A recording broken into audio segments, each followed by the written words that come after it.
Have you ever watched the person you love become a complete stranger right before your eyes? For me, it happened at 2:17 a.m. on a Tuesday, illuminated by the cold blue glow of a phone screen.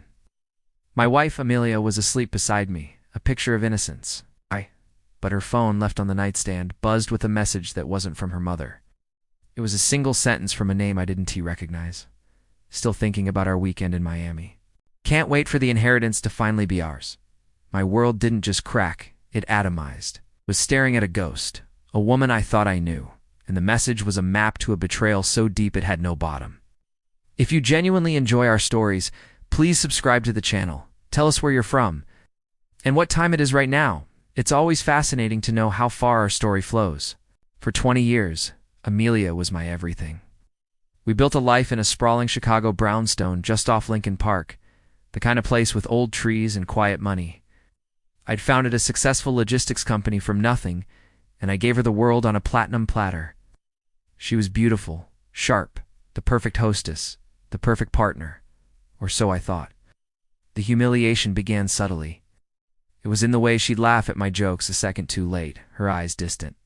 It was the charity meetings that ran late into the night, her phone always angled away from me on the couch. She started talking about my father's health with a strange, almost predatory concern. My dad, a titan of industry, was fading, and his estate was significant. I was the sole heir. Her questions about his will, once casual, became surgically precise. The discovery was a slow, agonizing bleed. A credit card statement I opened by mistake showed a charge for 2 at a restaurant, Gibson's Bar and Steakhouse, on a night she was supposedly at a yoga retreat. Then, a receipt from a boutique hotel on Rush Street tucked into her glove compartment. The name on the reservation wasn't hers. It was Julian, the name from the text. He was a real estate developer, younger with a smug smile I found plastered all over his social media. They weren't just cheating. They were planning. They were waiting for my father to die so they could cash in. Amelia grew colder, her affection becoming a performance. When I'd try to talk, to bridge the growing chasm between us, she'd deploy a chilling manipulation. "You're being paranoid," she'd say, her voice dripping with manufactured pity. "You've been under so much stress with your father. Maybe you need to talk to someone." She made me feel like I was losing my mind.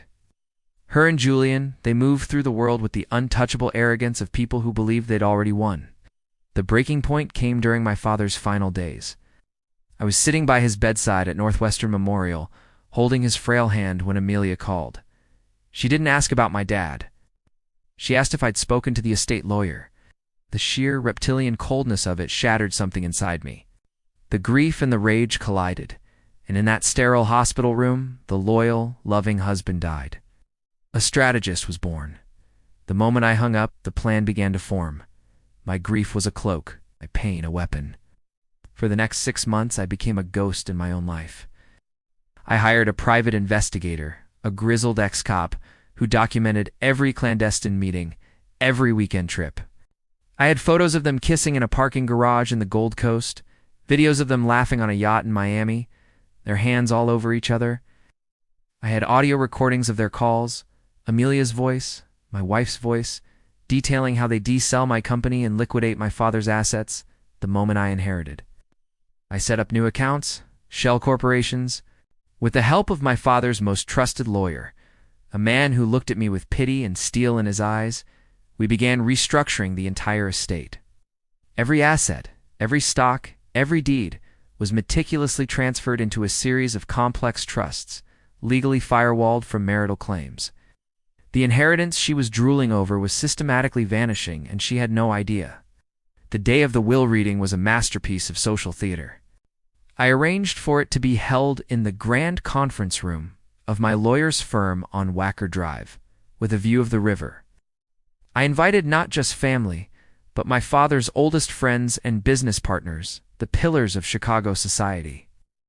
Amelia arrived dressed in expensive, somber black, a veil of fake grief perfectly in place. Julian, her affair partner, was waiting in the lobby, pretending to be a supportive friend. He thought he was minutes away from a 9-figure payday. Amelia sat beside me, placing a cold hand on my arm. "I'm here for you, darling," she whispered. The lawyer began. He spoke of my father's legacy, his charity, his honor. Then he came to the inheritance. "To my beloved son," he read, I leave my watch, my collection of first edition novels, and my undying love. A confused silence fell over the room. Amelia's grip on my arm tightened. The lawyer continued. The entirety of the remaining estate, valued at approximately $200 million, has been placed into a pre-existing trust. The sole beneficiary of this trust is the St. Jude Children's Research Hospital. Amelia's face was a mask of disbelief. Her mouth opened, but no sound came out. "What?" she finally stammered, her voice cracking. That's not possible." I leaned in close, my voice a low whisper for her ears only. "It is? And the brownstone? The cars? The accounts? All assets of the company my father gifted me, which I also donated to the trust this morning." "You're not just getting nothing, Amelia. You're getting less than nothing." Her eyes darted around the room, the powerful people now staring at her, the whispers starting to ripple. I stood up and addressed the room. "My wife has been concerned about my financial future," I said, my voice clear and strong. "So I wanted to clear things up." On a large screen behind the lawyer, a slideshow began. The first image was a photo of Amelia and Julian, kissing in Miami. The next, a screenshot of their texts. The audio of their phone calls played over the speakers, her voice filling the silent, horrified room. I had her served with divorce papers right there, in front of everyone she'd ever tried to impress. The charge: adultery. The claim: nothing. She was ruined, publicly and permanently. She tried to scream, to rage, but her social currency had just been incinerated. Julian had already slipped out the back. I left her there, a statue of ash, in a room full of judgment. I never saw her again, but I heard she ended up in a small apartment somewhere in the suburbs, buried in legal debt. Sometimes, late at night, I walk through the empty rooms of the house we once shared, the one I managed to buy back from the trust. It's just a place of wood and glass now, a museum of a life that was a lie. The silence is the loudest thing I've ever heard. The end.